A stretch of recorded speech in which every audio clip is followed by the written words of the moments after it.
do hereby proclaim the neighborhood between 11th and 17th Avenues from Main Street to Monroe Street as the Midtown neighborhood. Would you like to say a few words? I just want to say thank you for recognizing our neighborhood. I've been there for about 20 years, and it's nice to be recognized as our own, community. Want to say anything? Okay. Thank you both.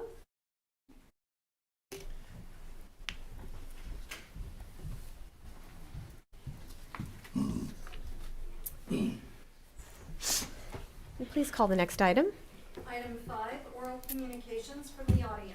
Okay, this is the part of the meeting where people in the audience can address the council on items that are not on the agenda. Please come to the podium, state your name and zip code, and limit your comments to 5 minutes. Hi, Chief. Good morning, Jeff Hooper, Chief of Police. I just want to take a quick minute to kind of update the council. Our law enforcement memorial statue is here. It's actually down at the Parks and Facilities office, and I have to tell you that I'm very impressed by it. The artist that we got did a fantastic job. The pictures don't do it justice. We're hoping that the Parks and Facilities staff is building the base for that this week, and we're hoping to be able to move that statue into the lobby either the latter part of this week or the first part of next week. As kind of a sister to that project, my records supervisor, Heather Nichols, actually came up with a great idea, and we are currently working on a time capsule that we're also going to reveal, and we'll seal at the base of that statue as well. So either later this week or the first of next week, we'll do an unveiling of that statue. We'll do it on Facebook Live. We'll, of course, invite the city council if you want to come in person for that. And so, Mayor, I'd love to have you there if you want to say a few words. Yeah. And we'll have members of the Art Design Council there also that helped us with that project to be able to talk about the significance of that. So that should be happening later this week or the first part of next week. Great. Thanks for the update. I'm excited to see it. Yeah, me too. Yeah. Okay, is there anyone else from the audience who would like to address the council? I'm Dennis Gilliland, and I'd like to see if we can't get some sidewalks on the west side of town, the east side of town, where we've been annexed in for well over 35 years. At West 4th Street, we've got people in wheelchairs. One boy's been hit twice out there. Got little kids that walk up and down that road. I seen a little girl's dog get run over the other day, and it was on a leash. People will not move over. They will not slow down. This is something we definitely need.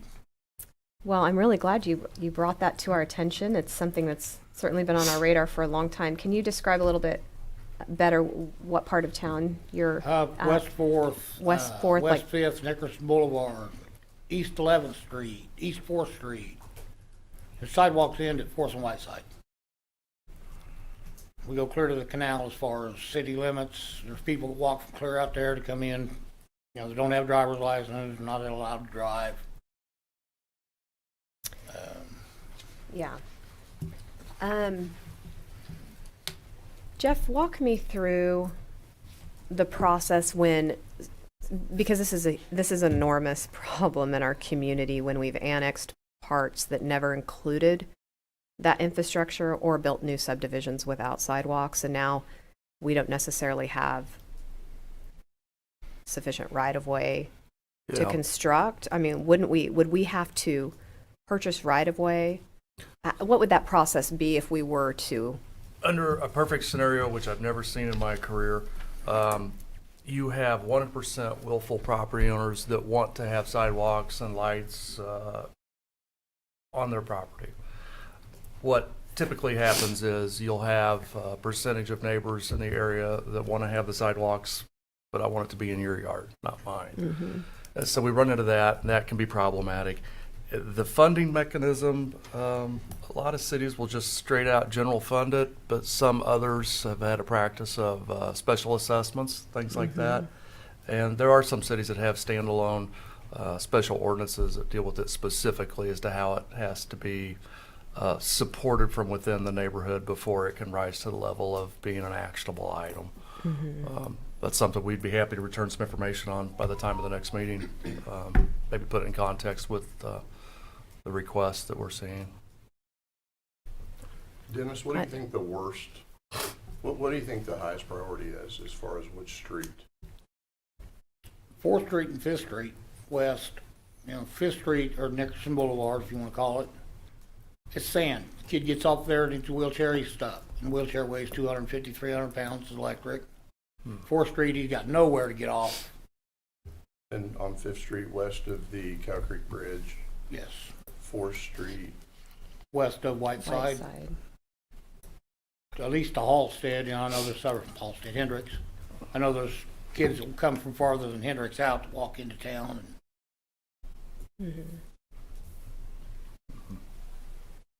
well, I don't think our $20,000 that we No. for sidewalks is gonna go very far with that, but I hear this over and over again. And I do too. This is, usually it's people wanting to replace sidewalks that are bad and you can barely walk on. This is even a greater need, sounds like. Well, and we have a need on 11th east of Severance to the highway Yes. where kids walk to the high school, like literally on 11th Street, a major arterial. I mean, it's all over the community. We moved so we could be in a neighborhood with sidewalks when my daughter was 2, for that very reason. It's not very friendly to families. And some neighborhoods have less traffic, but 4th, 5th, and 11th are not those neighborhoods. I mean, I'd like to see a comprehensive sidewalk plan that we actually put some money behind. This factors into the Parks and Recreation Master Plan, which also pinpointed there isn't walkability and bikeability to our parks, which has impacted usage. So it's not an easy fix. No, I realize that. But I'm glad that you came today and described that it is something that the community is still interested in, and we need to probably talk about it in a larger context. Probably needs to be discussed. Even on one side of it or the other, you know, use the north side or the south side, you know. Don't have to be on both sides of the road. Yeah. Mayor, with your indulgence and that of the group, I think Jeff Peterson would probably give us a little information if the group would like to. That'd be great. have That'd be some of great that. to hear. Thank you, Jeff. Good morning, Jeff Peterson, Director of Engineering. The city does actually have a pedestrian and bicycle master plan that includes sidewalks throughout the communities. I don't remember that particular location, honestly, in the master plan right at the moment. But there is a plan out there. The problem has been going forward is funding, of course. Yeah, we So- passed that in 2014, and I think it took us 6 years to get the first project done, which is Right. the Bike Boulevard on, Right, well, and that. Washington. That'll should be done this spring, so. yeah, through no fault of you. That's definitely on us, but Right. it's been So- difficult to So there's a manage plan out priorities. there. I haven't looked at those locations, but there's areas that infill that need to be filled in and other areas that don't have sidewalks at all. You're correct, so. I'd like to dust that off during the budget process if there's interest from the council and see what we might be able to map out. Do you have priorities in that plan for? Well, there's a whole bunch because there's good sidewalks and bad sidewalks. There's areas that don't have it. So they have some priorities in the master plan, or at least first priorities. It's not an inexpensive project to go forward on any of those, honestly, but Yeah. we got to start someplace. Yeah. Well, I'd love to hear that I'd love to hear your thoughts during the Okay. budget process. And All right. I know we have been unable to fund a lot of things in our master plans. We are in a little bit different cash position this year for a variety of reasons. So hope springs eternal, Jeff. Okay. Hey Jeff, I got a question for you. When we do our street projects, when we do a new street, is there any way we can add a sidewalk while we're doing the street? Actually, on the reconstruction projects, we do always add and redo the sidewalks on those. I mean, we did in Main Street. What we're going to talk about today on 11th Avenue, that sidewalks are also included in that on the reconstruct projects. So when we do a street, we include the sidewalks Yeah, along not with it? not in the maintenance projects, Only on the unless it's a reconstruction. ADA ramp or those types of things, because we don't redo those on just Right. where we just do mill and overlay or the chip seal, but we do on our major reconstruction projects, Steve. I don't know if this would be too crazy, but when we have a street project, we do streets every year, why can't we just do 2 or 3 sidewalks a year like we do streets? I mean, I know that's gonna cost us a lot more money. But I think for us to get caught up with our sidewalks, we're gonna have to implement something like that in order to start getting sidewalks where we need. That's the first thought came to my mind is we do streets, why don't we do sidewalks too? And I include sidewalk maintenance. We have a lot of sidewalks that are broken and stuff like that, so I don't know. That's what I'd like to see is a sidewalk maintenance that Yeah. we do every year, just like we do streets. Of course, I know it's gonna cost us a lot more money. Yeah. But I think the larger concern is property acquisition in Right. areas where there's never been sidewalks. But I certainly think it's something that should be discussed. It's a need throughout the city. And Well, I mean, there's also the, sorry, the safer access for everyone sidewalk program that we did put 20,000 in. Maybe we need to pump more into that. for sure. And Yeah. then when we talk to, like, we just named a neighborhood right now. Maybe those are discussions that they have at their neighborhood meetings. And we've just, I know we have other funding, maybe we use a portion of that to pump into this one time, just plug $1 million into a sidewalk safer program. And then those community neighborhoods can start working on getting that. And that's just a thought, because I think what are your thoughts on that? I could speak to that a little bit. Ryan Vietlich, Director of Planning and Development. We are in the process of soliciting applications from neighborhoods and from residents for the SAFER program. And I'll tell you, I mean, we already have a ton of applications. We are going to way outstrip that $20,000. That $20,000 can maybe, if we're lucky, do. If we're lucky, it's about $40 a foot to do a sidewalk, and so you do the math. It's only 500 feet, so it's not going to go very far. But the purpose of this was really, I think, to really show what the need is out there, and we will be prepared to provide that to you all. What are your cost sharing guidelines for that? Is it At this point, we're income-based, or- kind of open because we didn't want to do something where the city's going to go in and bill a resident. Yeah. But we have gotten some really interesting ideas from neighbors. We've gotten some of the churches in the neighborhoods who have been willing to put in the sweat equity. We're going to work with the engineering department to ensure that we've got the standards that need to be met. But we're trying to be creative with this $20,000 and stretch it as far as we can. But we're very quickly realizing we're going to outspend that very quickly. I was just thinking we already have a process that started. Yeah. And with an application process, so maybe we just need to I agree. infuse money into it. Hey, it took Because me 8 years to get 20 grand. Yeah. So if We're somebody very wants to put $1 appreciative million of that, in, but that'd be yes. awesome. I would be in favor of putting $1 million in. Because I think it's something I've talked about the whole time. I hear it constantly. It's something that I know I've talked about since I came on the city council. And I know that's something me and Jade both feel. We've heard it we from have the something in residents. common. No, during the neighborhood meetings, we heard It's it from the sidewalks, residents, yeah. and a lot of people think sidewalks are just kind of like a nice amenity to have, but for a lot of people in our community, it's their only way to get around. And we need to keep that in mind. And so I will tell you this. My friend Jill, she's in a wheelchair. And so we go to the store, I've wheelchaired her around the neighborhood when we were campaigning and all kinds of stuff, right? Like, it is so hard to move around. And I had no idea until I became friends with somebody who has to live that way. I didn't really think about it until I was more involved. And it really is an issue. So I personally think we have a mechanism that has been started. On it, it does have for sidewalk program for installing, removing, and replacing non-existent and defective. So it's sidewalks that are not there, sidewalks that are there. And I think really what we need to talk about is we have a program, we have a roadmap. We just need to put the funding in.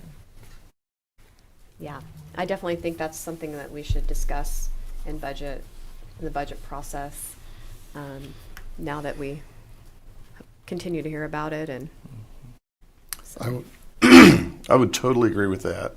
I think for me, it's the bigger picture. Why does it take 6 years to spend Oh, no. $20,000 on It was- sidewalks? It was 8 years to just get Oh, 20,000 excuse me, 8 allocated to years. sidewalks. Yeah, we finally got 20,000. We actually, we were asking for like, we argued from 30 to 20. Yeah. Last year. It was just funded last year. Just different priorities Yeah. on the council in the past. And I understand that, but I guess it's small victories, and we should be happy with the 20,000. Yeah. But, I think that's a legitimate ask, Dennis. Or at least, it's these small victories, and maybe we could get a few blocks west on 4th or 5th. And it's one thing I've heard over and over, Sarah, since I started my endeavors going Yeah. down this path. It's like, Yeah. everybody talks about that. Yes, they really, really do. So it obviously is important to people. Yeah. And again, we have 2 master plans that address it that have not been funded, so definitely have a. Yeah, I was just suggesting that we Roadmap. use the Safer Access for Everyone Safe Sidewalk Program, and we just infuse it with $1 million. We need to discuss that. Yeah. Yeah. When our budget, we're going to start budget talks in May. Well, we're going to start ARPA talks before that, April probably.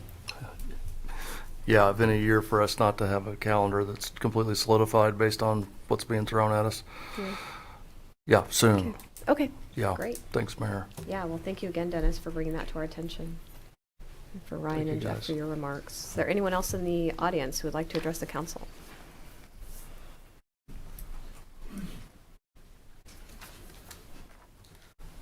Honorable Mayor and Council, my name is Joseph Turner. I'm the City Administrator for the City of South Hutchinson, and I'll be brief. I just want to communicate a couple main issues. First, I want to express my gratitude and appreciation for the assistance provided to the City of South Hutchinson and me personally by your City Manager as well as the staff. Particularly, I want to thank Jeff Shank, who's been phenomenal. Craig Lumen, who not here, I assume. And so it's like, fantastic stuff. And then have not interacted with Mr. Peterson personally, but I thank you for your in-kind contributions to the assistance. You guys have a plethora of Jeffs who are doing good work in town. But sincerely, thank you very much. I had some issues in our Public Works Department. We're going through some changes. We're doing some revamping, and I needed some assistance with some expertise when it came to looking at our roads and our infrastructure. And I asked a lot of dumb questions, and I got a lot of great answers in return. So again, thank you very much. I really appreciate it, and thank you, Jeff. Thank you, Joseph. Are there literally 4 Jeffs in this room right now? There's a lot. I don't know. 1, 2, 3, 4. Yeah. In my last town, there were 3 Bryans, so we do a lot of common names around here.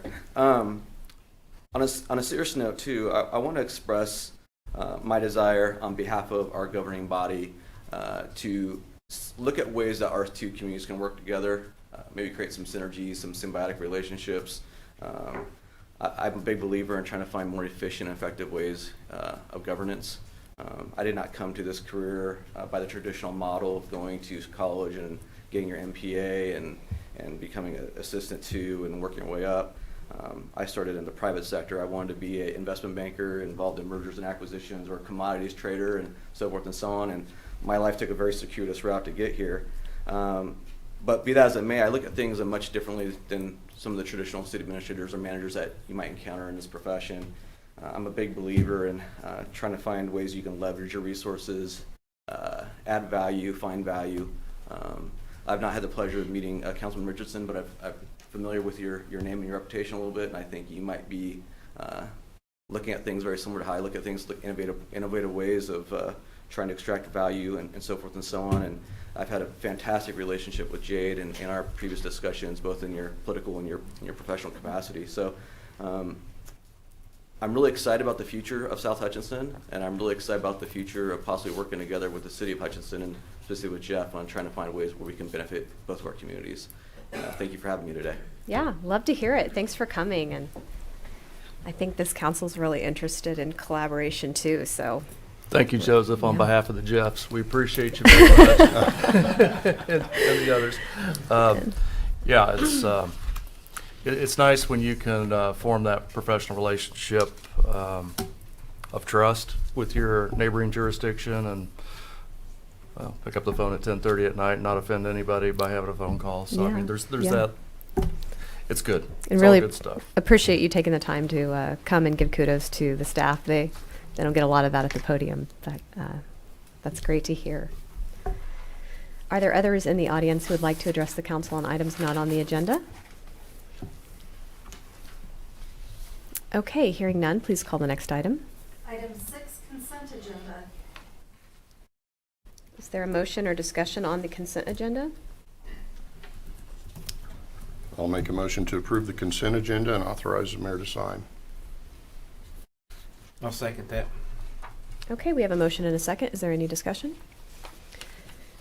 Hearing none, please call the roll. Garza. Yes. Bass. Yes. Bagwell. Yes. Richardson. Yes. Tyler Stigall. Yes, next item, please. Item 7A, consider bid award for the 11th Avenue reconstruction from Harsha Canal to Main Street. Jeff Shank, Engineering Construction Manager. Good morning, Council. Today I'm bringing the bid results for the 11th Avenue reconstruction from the Harsha Canal to Main Street for consideration.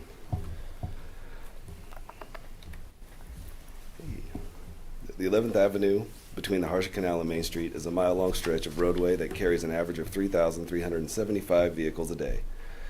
This section was identified for reconstruction in 2017 and placed on the 5-year CIP. This project was designed by city staff and has 2 different design sections. The Harsha Canal to Monroe Street will be a total reconstruction of the roadway, driveways, and sidewalks. The pavement in this area was bid in both concrete and asphalt.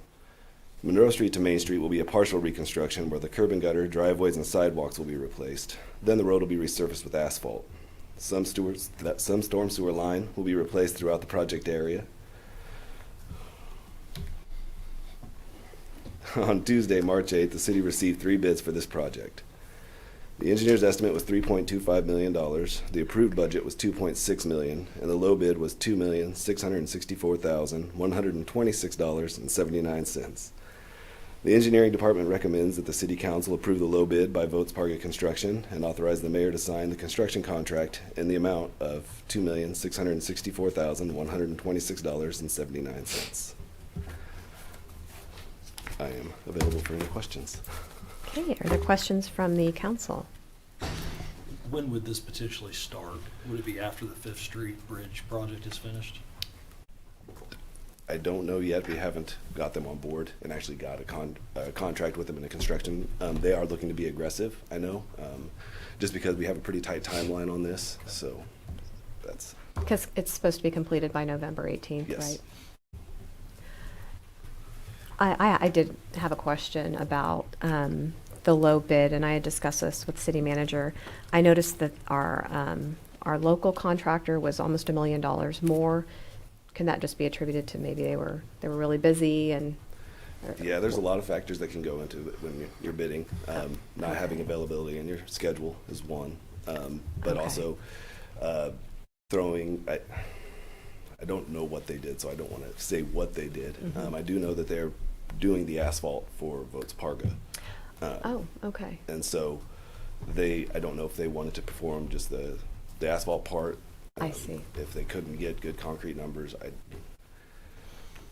Yeah, that makes sense. So this'll go right up to that white side, but not past it. Right. Okay. How about the fair? Is it going during the fair this year?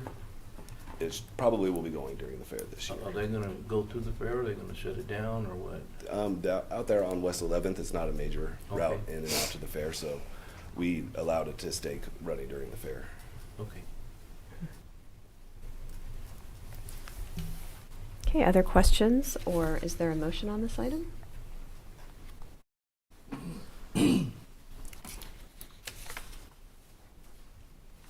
I would make the motion to approve the low base bid with Votes Parga Construction LLC in the amount of $2,664,126.79 and authorize the mayor to sign all necessary documents. I second that. Okay, we have a motion and a second. Further discussion? Hearing none, please call the roll. Garza, Yes. Bast, Yes. Bagwell, Yes. Richardson, Yes. Thomas Carvalho. Got off easy this time, Jeff. Yes. Thank you. Next item, please. Item 7B, consider request by the Hutchinson Fire Department.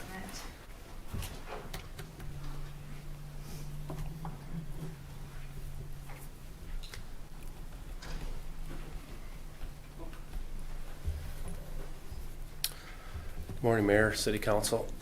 Morning. Please bear with me with my voice yet here. It's in the last month, I think I ate more smoke than you know what to do with, so my voice is still a little rambly. Today I have Troy Mueller. He's our union president and a fire captain with us. So between both of us, hopefully we can answer some of your questions. I'm going to start this morning out here with just a little analogy. If you remember back in 1991 when the U.S. Went to war with Desert Storm, the U.S. military sent our troops into Baghdad with a vehicle of choice that they called the Humvee.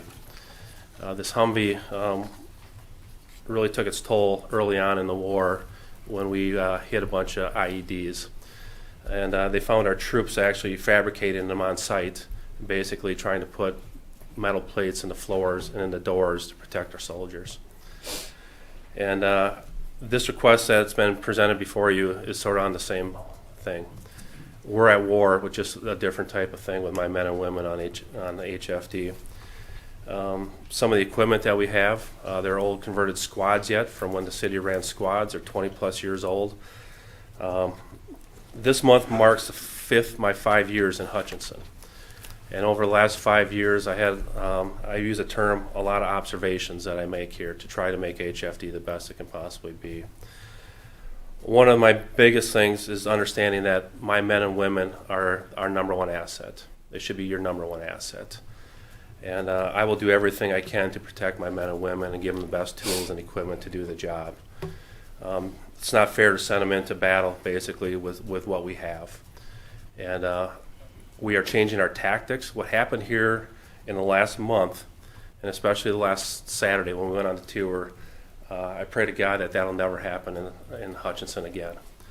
That was devastating, not only on the community, but on the men and women who had to go out in them horrific conditions and battle what they went through, and again with the loss of life. The proposal that's in front of you today is part of a 4-phase approach, and I want to explain that a little bit more in depth here. Phase 1 really is a proposal that's before you with dealing with equipment, and that is replacing some of our existing old brush trucks.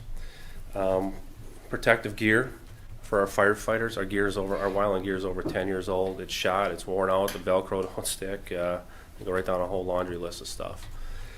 We want to identify the fleet to make the fleet universal. So when I have a firefighter that's on the job 3 months or they're on 20 years, no matter what brush truck they hop on, they're all the same. And I think what we're looking to do here is to increase a bigger punch on these fires so we can get them contained faster. And then replace loose and damaged equipment. But that's just phase 1 of this whole process here. Phase 2 will be on March 22nd when a bunch of professionals go in front of the county commissioners for recommendations for changing the bird ordinance in Reno County. Again, just a refresher here, I believe there was 7 different entities representing the fire department, representing Kansas Forestry Service, Reno County Ag, emergency management, different people. We met the DA, the Sheriff's Department. We met the first Wednesday of every month, August through the end of the year here, and we put a plan together and submitted recommendations for the commissioners. That will be viewed on March 22nd here after their commission meeting here in a study session. And so we hope some changes will happen there. The third part of this is that I am putting together a list of, I should say my secretary is, of all the insurance agencies in the city of Hutchinson. I want to have a sit-down roundtable discussion with all the insurance agencies and basically pick their brains on what they're allowing, what they're not allowing as far as some of these homes that are being insured or in the places that are uninsured. If If you look at what happens across the United States here, specifically on the western part of the states, a lot of insurance companies actually do site visits on a yearly basis to homeowners and make recommendations for homeowners for their properties. If you truly look at, when we went through the study, and or not the study, when we did the drive-through of the damaged areas, it's interesting to note that we preach on this over and over. There's only so much we can do as a fire department, but it's still on the homeowner. All we're asking for is a 100-foot perimeter around their homes. And people choose to have cedar trees right up along their property lines or right up against their homes and stuff like that. If you look at the homes that were burnt up or damaged severely, there were cedar trees 10, 15 feet right up to their properties. And there's not a lot we can do, no matter what type of equipment we can do. Over the past month, we saved $125 million worth of property damage that would have came into the city of Hutchinson also, between the Wilson fire and the Lakes Link fire alone. If crews would not have caught that when it jumped 30th Street, it was heading right into the Prairie Dunes golf course, in the clubhouse, in the Spyglass, and into Prairie Dunes subdivision. We had a heck of a save there. The week leading up to the fire alone here, the last big fire here on that Saturday here, we were running 1 to 3 brush fires a day, all week long. You never knew about them. Okay, these were contained to 5 acres or less. They never make the news. That's just what we do on a daily basis. And so that whole discussion is going to come in with our stakeholders, with our insurance companies. I want to hear from them and how their insurance companies actually operate, so we can make better decisions as a command staff and just get a better understanding truly of what they have to offer. And the last one here, phase 4, really is hosting additional educational seminars for the public. Traditionally, even after the 2017 Highland fire, these are poorly attended. After the big fire, we had 25 or 27 people attend that. But again, it's 25 to 27 people that never had anything, so I guess that's a positive. Within the last few years, we've been on the Spyglass subdivision and had held multiple educational sessions. And if you drive through the Spyglass subdivision, you will see a bunch of properties where citizens have listened and have taken advantage of that. One of the things that we also developed in this whole process is actually a risk assessment that a property owner can personally do themselves. We'd be happy to come out and do it. Every home in the Spyglass subdivision, we have put a risk assessment score on their property just by driving off the road and taking a look here. And we rated them into 4 categories: a low, a moderate, a high, and an extreme category. And homes that choose to be in the extreme category, there's not a lot that we can do for them homes if a fire comes through them in neighborhoods. The homeowners have to help us and assist us in any way that they seem fit. But I know sometimes people are apprehensive about the fire department coming out and maybe doing a risk assessment score, so we just can educate the homeowners and allow them to do it themselves and rate their own home, and give themselves their own score on it. And so at least they understand of what type of risk that their property has in the big picture of things. We are totally changing the way, again, I go back to my observation here in the last 5 years here of what I've witnessed here in Hutchinson. And part of that is boils down to our tactics and the change in our philosophy. In our line of business, we just changed the way we fight residential structure fires from the way we did it 5 years ago. Totally different approach. Technology changes, equipment changes, and it's just like a business. My wife was in business for 30 years, and every 5 years she put a new business plan together. And if you look at the businesses that are successful, they constantly are changing their business plan. Compared to ones that just continue to go on. And you can use the internet as a big part of that. The people back when the internet first came out, if you didn't make the adjustments with your business, you were out of business. It's no different in the fire service. We're constantly changing, constantly evolving, looking for improvements and advancements. And it's no different in this wildfire business that we're in here too. One of the proposals I'm going to be implementing within the department is on red flag days. Everybody understand what a red flag day is? See a lot of head shaking. We're going to put a whole firing team together with a firing boss. What does that actually mean? I'm going to have a group of 3 to 4 firefighters that their sole job is, and I'll probably put them on overtime to come in on them days. There'll probably be like 10 days a year that we're into that situation. Their sole job is to get in front of the fire a mile or 2 ahead of it. And so they're going to start burnout operations right away in front of this thing here, while all the other companies will do structure protection and work on mitigating the fire. But we want the fire to run into a big black section that's already burnt out. And so we're going to have a bunch of professionals that their sole job, like I said, is to get in front of this thing a lot faster. When I got to Hutch here in 2017, and Troy can attest to this, we hardly ever fought fire with fire. We hardly ever grabbed a drip torch and laid fire on the ground. And it sounds easy when it's a day like today, 5-10 mile an hour winds, but you throw the Kansas winds in there at 40-50 mile an hour and lay fire down on the ground, you can win some and you can lose some real fast. But we have, by the people that we have going out to the western states getting experience and coming back here, that has been priceless for HFD and the city of Hutchinson. Their experience and expertise, these guys and gals are great at this. They know what they're doing. And I think that's one tactic where we're going to win a lot more wars and be ahead of the game as we go forward here in this approach. I could have $10 million worth of mitigation dollars right away here, and that won't even put a dent in the bucket. This problem is not going to go away today. It's not going to go away in the next 10 years. It's probably not in the next 20 years. We're always going to be dealing with this type of situation here in and around Hutch. And I think for the people that were born and raised here, I know Councilman Fast, we've had the discussion here of, you don't remember the fires as severe back in the day, but if you remember back in the day, 40, 50 years ago, all these areas were basically fields that were for cattle, and they're all grazed off. And all the cedar trees, and you probably heard this analogy here too, is that one cedar tree will drink 30 to 60 gallons of water per day. And it's just sucking the moisture right out of the ground in these type of areas and creating all kinds of big problems. And if you ever truly seen a cedar tree blow a torch off and throw flames 50, 60 feet in the air, you understand when they're right next to someone's home, why their home's burned down. It's just a can of diesel fuel that just blows off here. And so getting back to the point here, this proposal here has been a long coming. We all deal with budgets. But the tragedy that's happened here in the last month here, it cannot go on.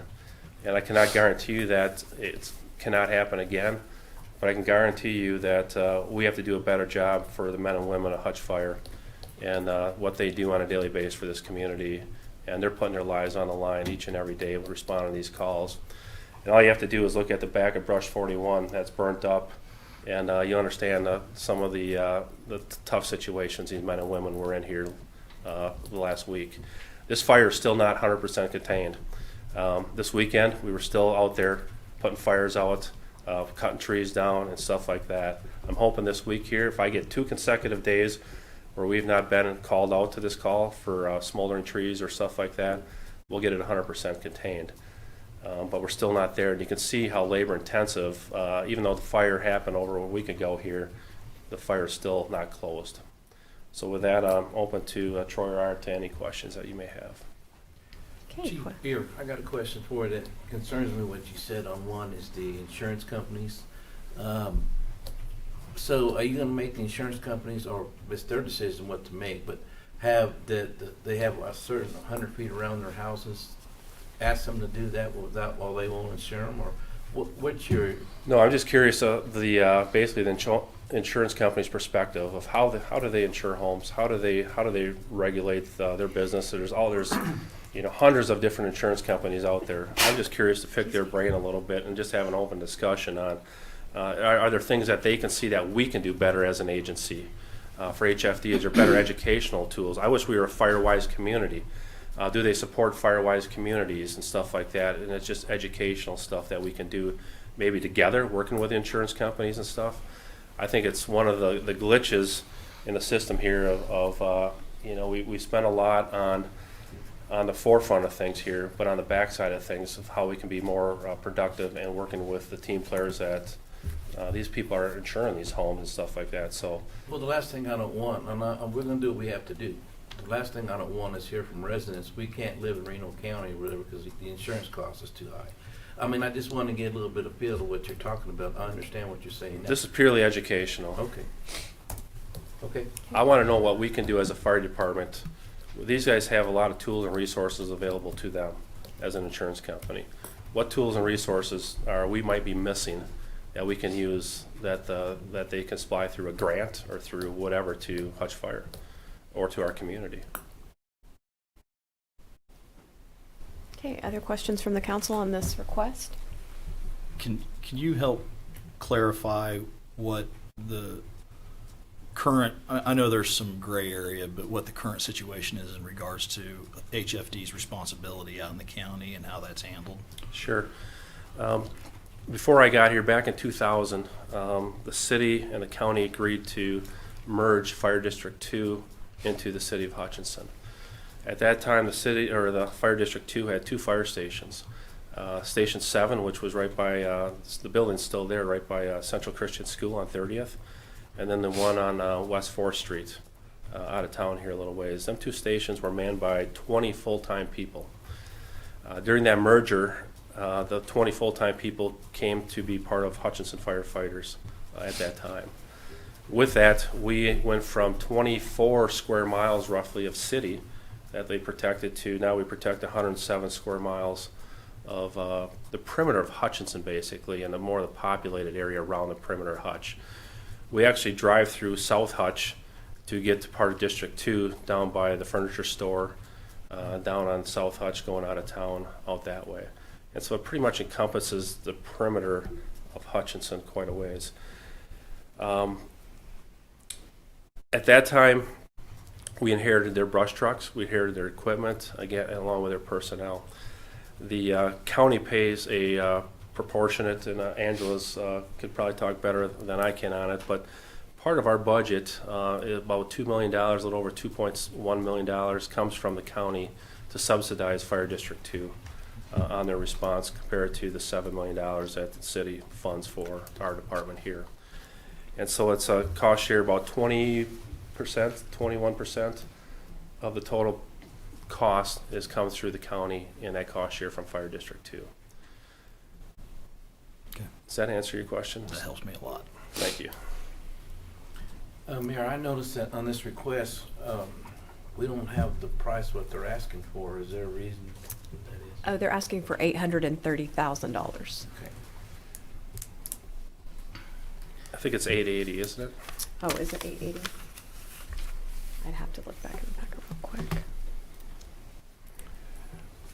It is 880. Yes. 880. Mm-hmm. And my position on that, they do need it. Don't get me wrong on this, but I do think we need to have a discussion. That's a lot of money, and maybe a special discussion on it. I think we need to discuss it. I would like to suggest a joint session with the county, since Fire District 2, a lot of these fires are originating in Fire District 2, and I would like a greater discussion on cost sharing. That's where I said I agree with you, Steve. We need to be providing the best protection and the best equipment to our employees, but I really feel it's warranted and in the city's best interest to have a discussion with the county on.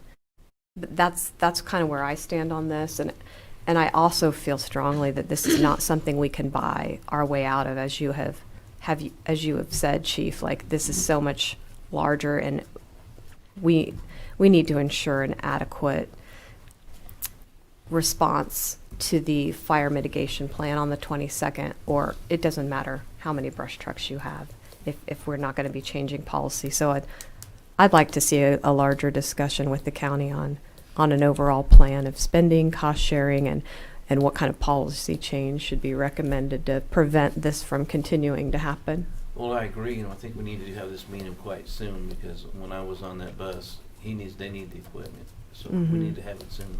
Within next week, sit down and talk to them and make a decision so they can get their equipment going.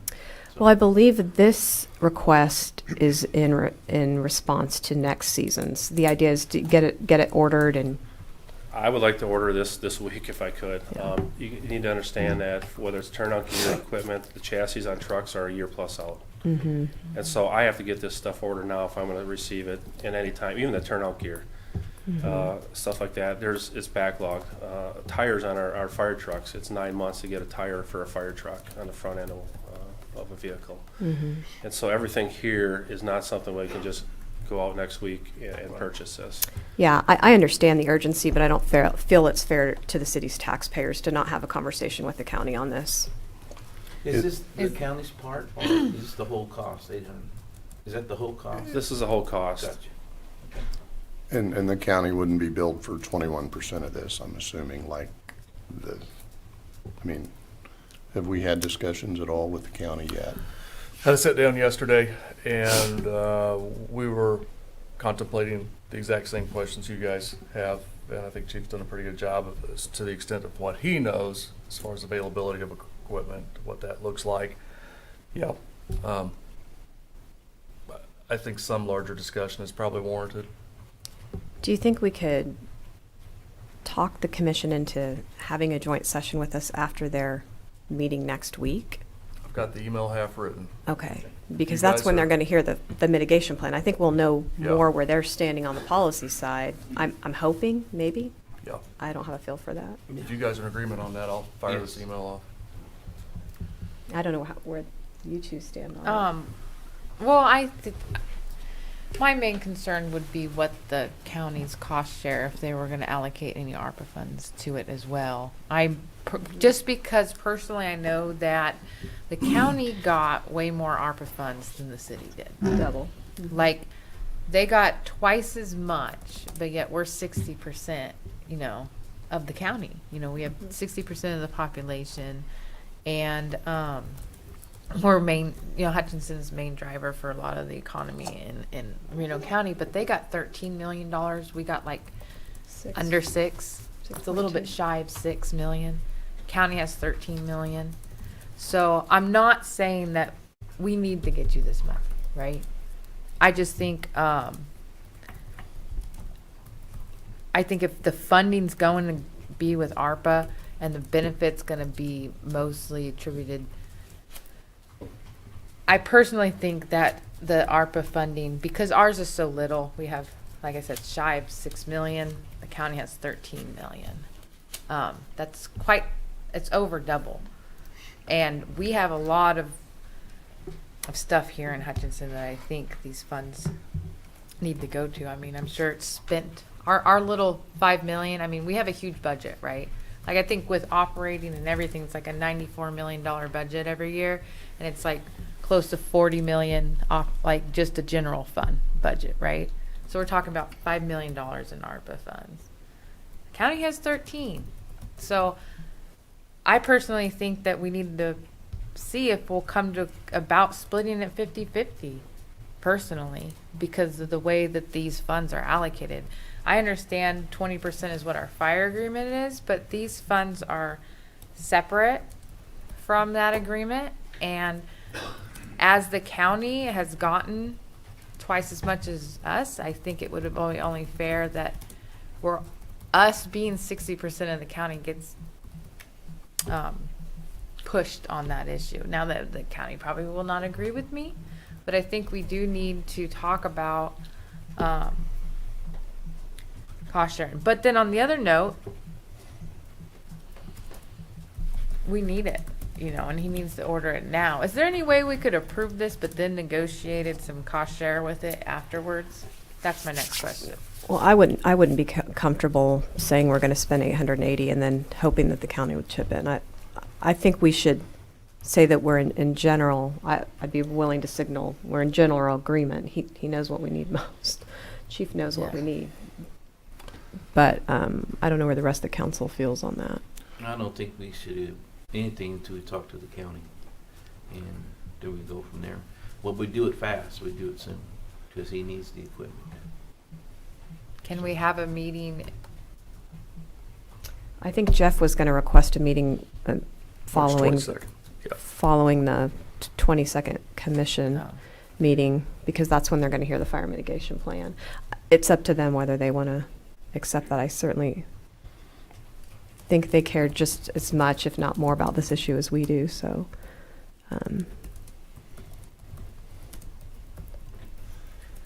what are your thoughts, John? Do we have some general consensus on that?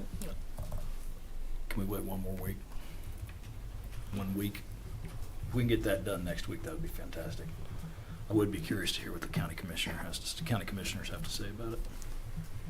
So for us to make a decision, do we have to come back to a public forum to do that, or what? Well, the study session will be an open meeting. Okay. I don't know if we can take action there, or if we'd have to wait till the 5th, but we could have a special meeting. Special meeting, Call a council. special meeting, yeah. But you just have to give it advance notice, Mhm. have an agenda, just like we do everything Yeah. else. What's is it a week, is the advance notice? Or No, we for- don't have to do that. We've had Okay. special meeting. You did one. Yeah, for oh me. yeah, that's right. Did one for me, That's remember? right. We All didn't have a right. week's notice. Yeah, we can so get that if it goes arranged. favorable, or whatever the discussion goes next Tuesday, can we just have a special meeting later that afternoon here? Mhm. Sure. Just next to, or As lo- maybe as we long can as just we, plan on. alert the 'cause I think- media. Yeah. Well, The maybe we public. should just plan on having a special meeting at 5:30 next Tuesday regardless, because I think we need to take action regardless, you know, I mean, or at least discuss something. I don't know. I'd be okay with that. Yeah. It's fine. Tuesday, 5:30? Mhm. And then Jeff's going to request a joint session with the county. So we'll be very busy next Tuesday. Yeah, Okay. it's going to be city council day. Yeah. Bring your granola bars. It's going to be a lot of long You'll know meetings. something by Tuesday. We'll get it ordered. I appreciate that, council, and support, even with or without, just your presence there, going through everything, explaining everything to everybody here, what these people deal with, and they know that you have their support too. We have literally one of the best fire departments in America, and I truly hope you understand that, and truly, I'm not bragging here, but I am bragging, so thank you for your time. Thank you, and I thank you for coming to the meeting as well, and for all the work. I mean, it's just impossible to thank you for all you've done in your department and how much you've saved and the literal hell you've been through. But our community is here to support you and help that area recover, so thank you. Chief, I want to thank you for everything you've done. Can I make a suggestion? I burn a lot of brush. I used to call into dispatch, and dispatch would tell me yes or no on the wind. Now all they tell you is, I'll put you down. I'd rather, Come to the meeting, it's an open meeting next Tuesday, or the 22nd here of the month here. Changes have been made in dispatch already. One of the problems, what you're alluding to with the wind, they used to go out by the airport tower. 15 mile an hour. And, but the winds here in Hutchinson might be totally different than Turon. And so it wasn't equal. And so now when we go by the Grassland Fire Index, that's a county-wide number, and they will tell you yes or no, basically. You're going to get an answer straight on. But if you call dispatch, all they tell you is, we've got you down to light within 30 minutes. No, that policy's been changed based on, we all got together with our emergency services and we realized that was an issue. That has been changed. They will tell you, yes, you can burn, or no, you cannot. Yeah, I haven't worked for a couple of 3 months. Yeah, you will get a definitive answer now whether you can burn or not. Because I know there's been times that, we got you down, I walk outside, and I said, no, I'm not doing this. Yeah. And I dug a 4-foot hole in the ground, 10 feet around, that I burned my brush. Hey, Chief, I have one more question. Do you, Yes, sir. the turnout gear that you're requesting, the turnaround time on that is not going to be an issue, is it? Yeah, it is too. It is? It is. We're seeing anywhere about almost 9 months to a year on our turnout gear. Yeah. That Well- seems like a no-brainer for me, but we can wait a week, I suppose. But Yeah. that's something that I've talked with you about, and I assume that technology gets better after 10 or 20 years of these fire suits, for lack of a better word. And that seems to me like an easy ask. But Yeah, unfortunately, in the world that we live in right now, literally everything. We are, and Angela's aware of this, we're almost like, and Jeff is, we're almost like pre-ordering a lot of our basic supplies, like I alluded to, just tires on our fire trucks are 9 months to get them. So we're uploading anything that the fleet department's seen that we may need, like down the road here in October. They actually ordered them now, and so we'd have them in time. And that's just one small example of everything that we're dealing with here. Totally Contract different pricing not approach. being honored, we're seeing that across the board. It's maddening. Thank you, Chief. Thank you. Thank you. Okay, next item, please. Item 8, report of city officials. All right, let's start with you today, John. Okay. Mixed it up there. I know, and I know we've talked about the fire quite a bit. That was a very educational trip last weekend, and I appreciate that. Or a weekend before. It's running together a little bit. The only other thing, was there any communication? I saw an email from Lynette Lacey in regards to assisting with the ARPA fund Yes. organization We've aspect told, of it. yeah, we're still in communication with her. We've told her to hold on. We're going to have some additional communication with our group here to decide. I think we've already kind of decided that we want facilitation for sure. But I think the question still remains as to how early do we want that person to be onboarded to frame that process for us. I think it'd probably be good if the earlier the better. Right. That's what I'm thinking. Okay. That's all I have. Okay, Sarah, what do you have? Thank you, sir. I'm just going to piggyback off John here. I know that we discussed in our session a timeline of things that we want to get meetings on and talk and facilitate. How are we on that? I guess what's our update on some of those meetings? So we have the hold on. Because I'm sitting on my phone. That's my notes. We have the ARPA meetings. I don't see think that part of those have been that- scheduled yet. And then we have the, I'm sorry, I'm sitting on what I need. Let me bring it up real quick. My notes.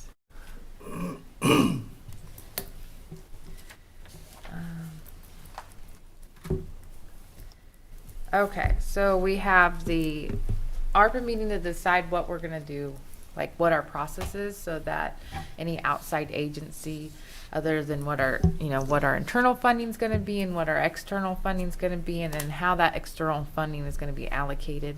I think that's a lot about what John was just talking about. Then we have the parks, which I know we have that meeting coming up. But we also have the stormwater utility meeting. It's coming up on April. I think we really need to have it in April. And then we have the art and economic development thing. So one of the main things that came out of that study session was discussion about ARPA, which we wanted in March. Parks, which would be in March or early April. Stormwater utility fee, April before the budget. Art and the economic development, no special, like that could probably be during budget time. The water slides park, which I know we talked about briefly with Justin, so I think we should be getting that in a few months. But idle properties report, and then retention and morale study, which we're going to do after the org. So I know we have some of these in the works, but when exactly is the ARPA one going to be, and when exactly is the economic development and stormwater utility going to be? I'm sorry, I just threw a lot at you, but those are our main discussions that came out of that, and I just want to make sure that we're on top of getting those meetings scheduled. A couple things. Because of the numerous topics, and one area where we're not doing great is coming up with dates that are mutually accepted for the group. There's just not enough dates to do it. And I think until maybe we start putting some of these topics back into this meeting, which everybody has on the books, everybody can make this meeting, I don't think we're going to get those topics covered. By the same I'm open token, for I'm any not- time. I'm open for any time. I can work around my schedule. If what are some of the time constraints about us all getting together on these sessions? I don't have a life but this, so I'm good. I think some people were traveling and we wanted, especially on the efficiency study, if we're going to be talking about any kind of reorganization of Yeah. our local government structure, that I think Jeff wanted to have all 5, which That's true. I can respect Yeah. that. Definitely want a full house for that. But yeah, I'm ready to get it rolling. The only Yeah. issue I have is because I work, and then we can have some of them in the evenings. Oh yeah, that's what I mean. I work too. Yeah. Evenings Yeah. would be great. Yeah. Yeah. I mean, My boss is watching Thursdays this. at 5:30, I Yeah. could probably do that, you know? What about you guys? Thursdays at 5:30? Most of the time. Yeah. Yeah. So I know that, so I would really like to see an agenda item set for the ARPA, so that we can get that drilled down and have that one lady, what was her name? Lynette or Lynette Lacey? Lacey. Lynette Lacey come to that meeting and we could start discussions there. And then, let me go back, sorry.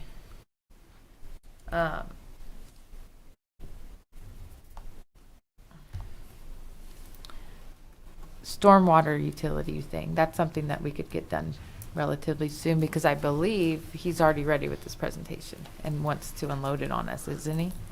There's no better person in the room to ask as Than to Jeff? how soon that could be presented than Jeff Peterson. I would prefer that, sometime in April, so I think we can Sometime make in that work, April? yeah.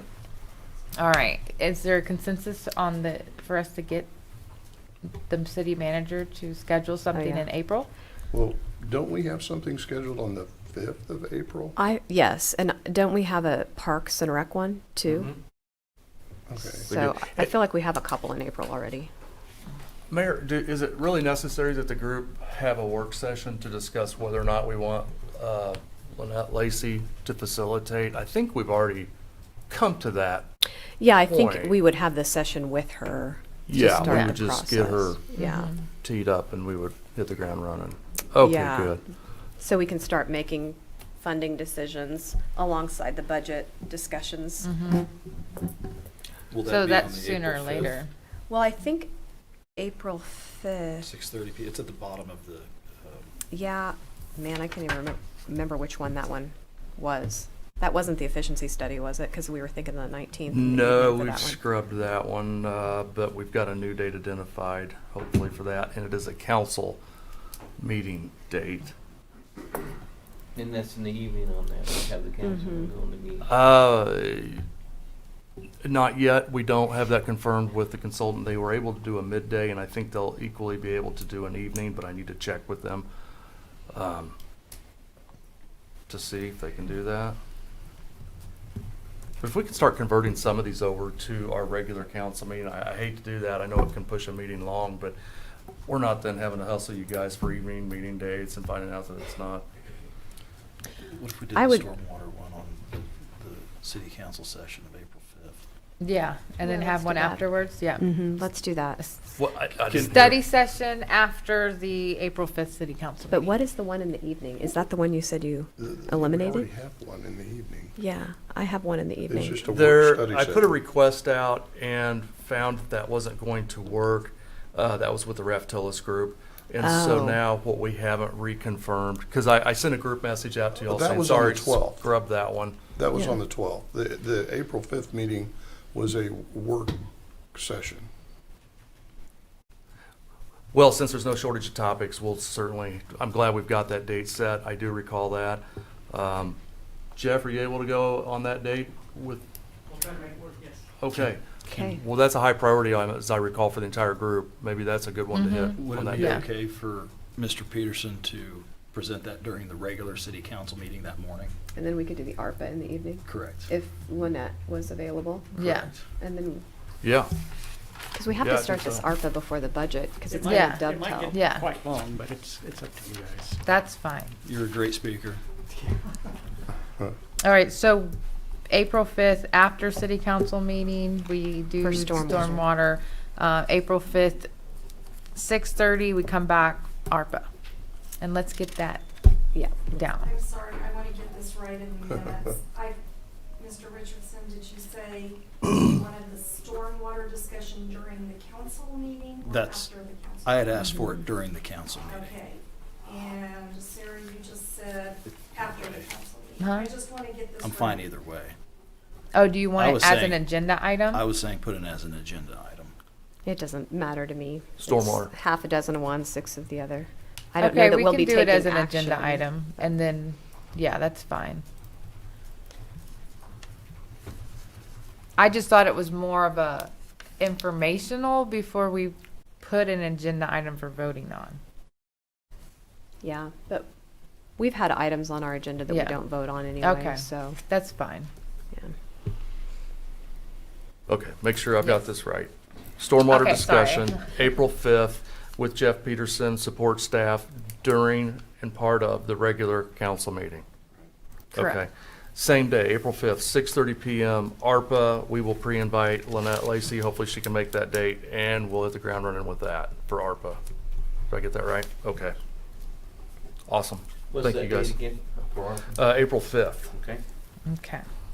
And you'll let us know ASAP on the Public Works Parks study Yes. on that date. Okay, Yep, still working that one. Okay. all right. So that's ARPA, that's parks, stormwater. Are we working on getting the manager's report for the idle properties? I'm actually working on that. Okay. So, And I can tell you in advance, you won't need a special meeting for it. okay, all right, thank you. And that's it. All right. Okay, what about you, Greg? What do you have? Southwest Bricktown Group, I'll just mention it, they're planning a Cinco de Mayo celebration, May 7th, 1 in the afternoon to 11 o'clock at night. They've got some bands, they have a car show. It's going to be at Memorial Hall. They're working very hard on this, and just wanted to mention that. Another issue, not an issue, it was brought to my attention, there's a group of folks that would like to have permitting for side-by-side utility vehicles because of the price of gas. Now, I'm not sure I buy that they get great gas mileage, but anyway, out of left field, Chief, maybe we can have a private conversation about this. I think they do that in South Hutch and Haven. Obviously, they would have to meet all the laws of the road. Anyway, how's that out of left field? That's interesting. Yeah. Good loud ones. At any rate, and Joe, thank you for your words today. I've spoke with one of your council members, and they are very willing to work together. We had a disagreement on something, but it certainly was a great conversation, and I think you've got good people over there willing to see the big picture and that, and with that, and Chief Beer, thank you for all you do. Appreciate your response to the fires, and my wife is an insurance agent, and there's a whole lot going on out there. And in answer to your question about how to get together with the insurance companies, I mean, they the underwriters determine if a house gets insured or not, and it might be a way without running people out of town that they could strongly suggest some of these things that you have mentioned about 100-foot barrier. So anyway, thank you for all you do. That's all I got. Okay, what about you, Steve? First question, what's side by side, what do you mean? What is Well, it? it's, The golf carts?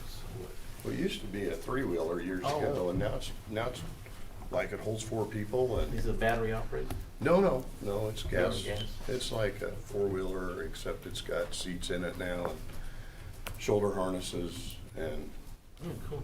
I don't know. I've never understood how those were less safe than a motorcycle, but I'm not well versed in that, and we allow motorcycles. Oh. So. Oh, exactly.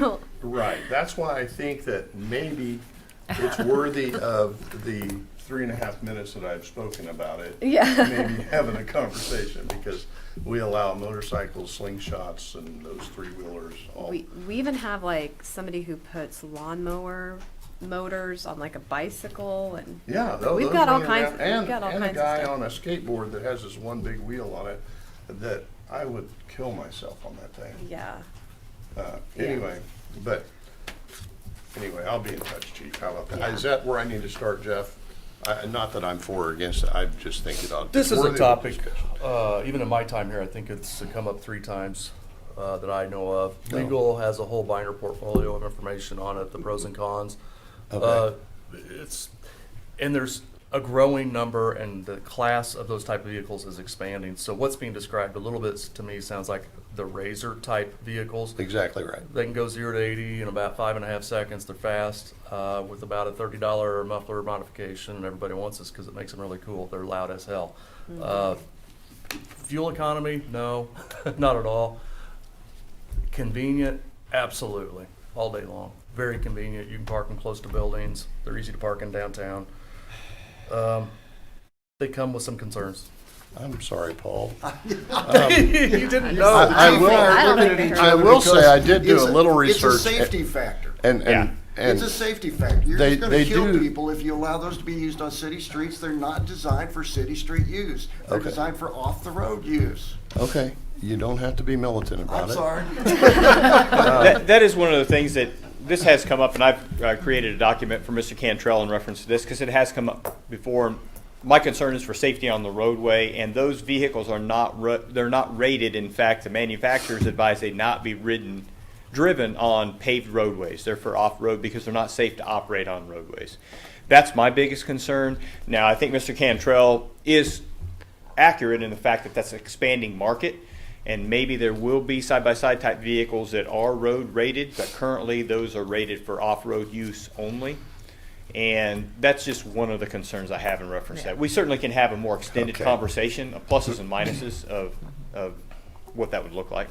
And then it's kind of like with motorcycles. You have off-road motorcycles and you have street motorcycles. They're designed differently as far as, I know because I used to drive a Yamaha motorcycle that was both. It was designed to go on both. And so it had was a tag street. on it too, didn't it? Yeah. Yeah. And it certainly And don't so want I, to. I think that the way that, I don't know, I'm not a mechanic or anything, but there's certain things that make a difference between a dirt bike and a Harley, right? Now, do we require helmets when people ride motorcycles? No, it's not. Right? You do not, because it's so not like state there's law. certain things people are like, you know, you can cruise down the street in a motorcycle with no helmet on. Where's the safety? You know what I mean? Why can't, like, this actually has seat belts, right? So I think there's an argument to be made. But maybe the market needs to expand a little bit more to ones that are made for the street, kind of like how dirt bikes and motorcycles. I don't know. In our community, you have to look at the dynamics of the community. Our dynamics of our community are certainly much different than South Hutch, which is mostly residential streets and no major, other than their main street. But think about those vehicles, off-road vehicles, mixing with our regular vehicle traffic on K61 at 11th or 17th, or riding down 30th Street or 17th through the business district and things like that nature, mixing with regular cars, and whether you deem that to be safe. Driving down a residential street at the speed limit, maybe, but in some of those more high industrial, high business areas, you start mixing those type of vehicles, and I think that's personally unsafe. I would not be in favor of that, and I can give you some other reasons for that, but of course it's the council's ultimate decision. So, Well, I did look up the miles per gallon, and a stock one could get anywhere from 11 to 30 miles per gallon. So I don't know. I mean, like you said, you put a muffler on it, and all the upgrades that I always put on my stuff. Oh, they're cool. Yeah, you get like 0 miles per gallon. Subwoofers very popular. Yeah. So anyway, thanks, Chief. We'll see what you caused there, Greg. That is all. Okay, Steve, anything else? Yes. Last 2 Sundays ago, I went out with Chief on the bus tour of the Cottonwood Fire. I never seen anything like that, Chief. It's just like I seen on TV in California, all the devastation we had out there. I'd like to thank the United Way. I believe I seen United Way, am I right, $100,000 they raised from Hutchinson and Reno County citizens. That's great. We're all coming together. That's excellent that I seen that. Our firefighters were tremendous. When I went out there, we seen people from Wichita, all over, Lyons, everybody was out there. and that community way to help each other. I think that's a great, and it was something else that I seen. I never seen that, and what you see on TV, you seen it right there in front of us. Everything was black. You seen houses burned up. You seen cars burned up.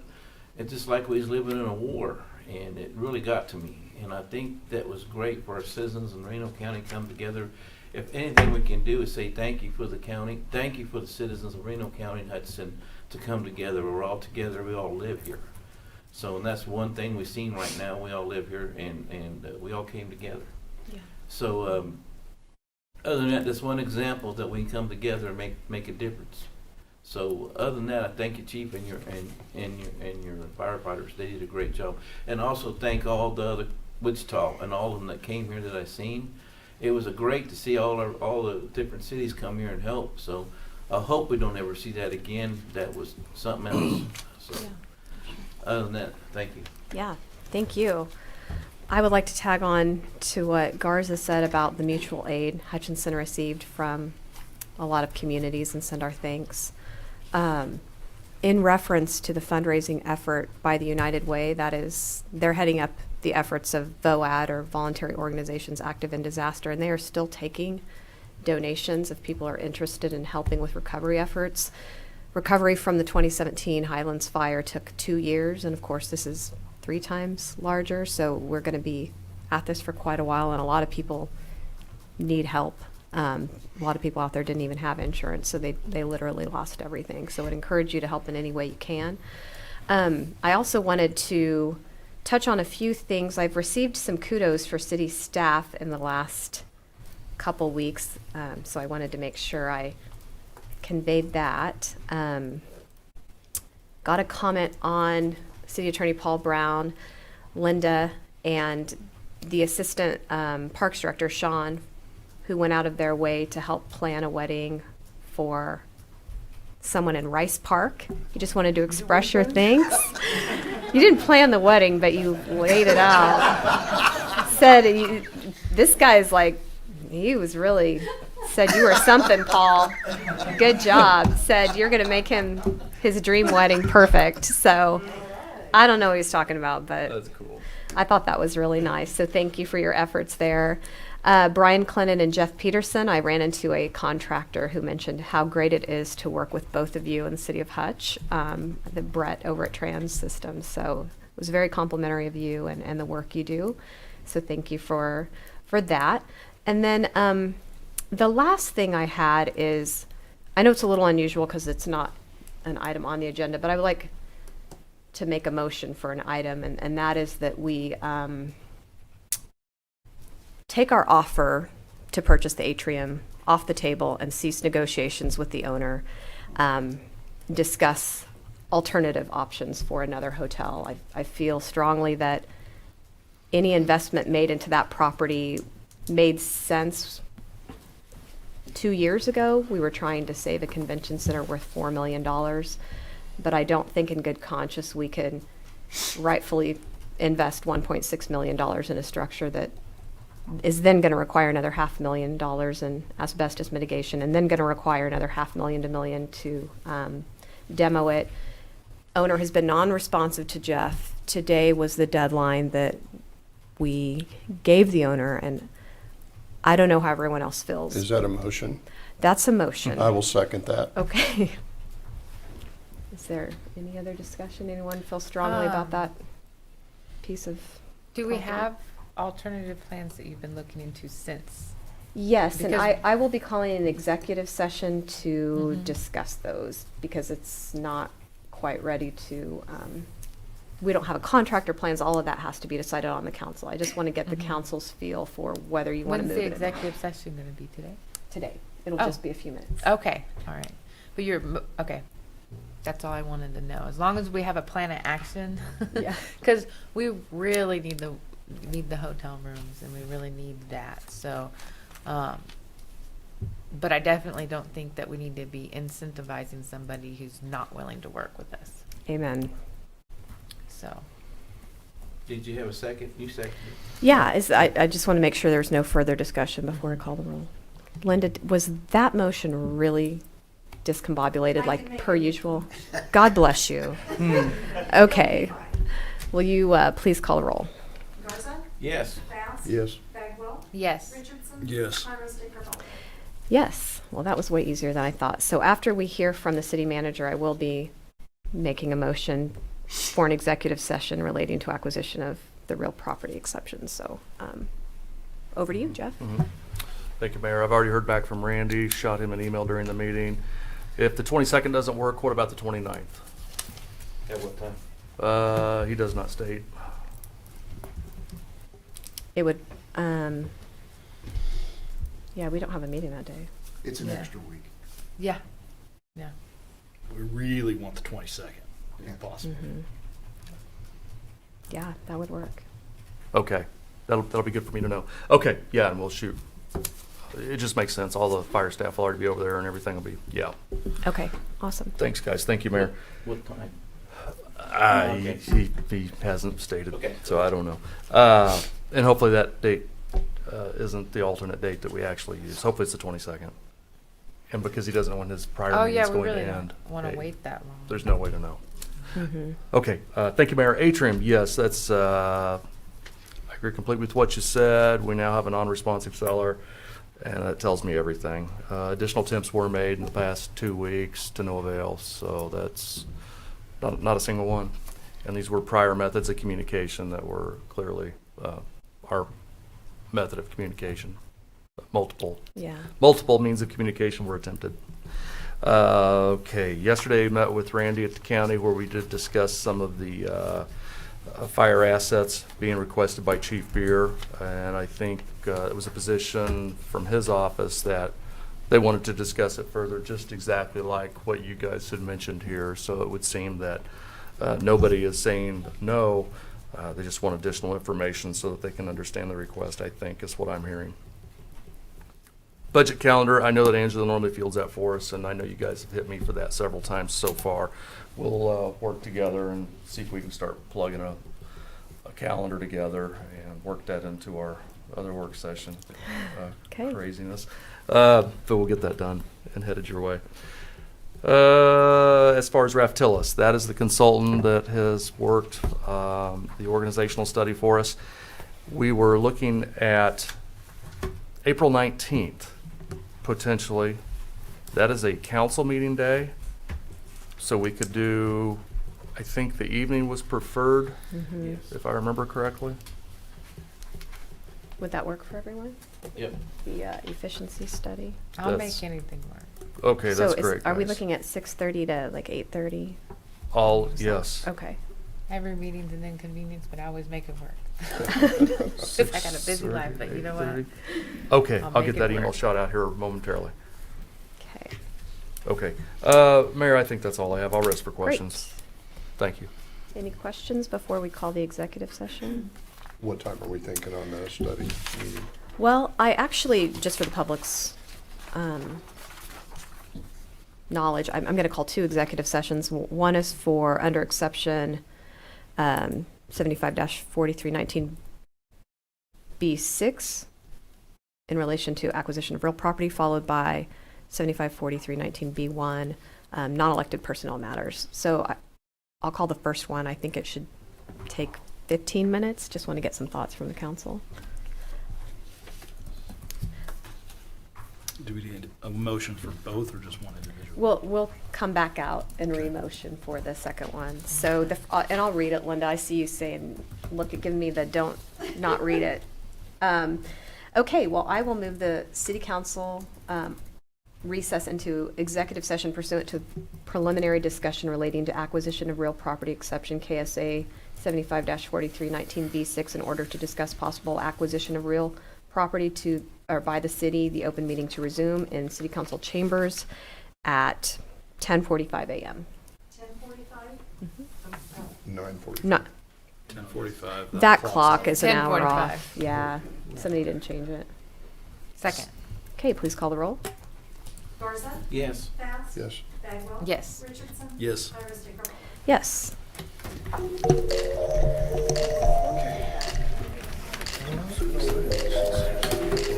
I know, it's not.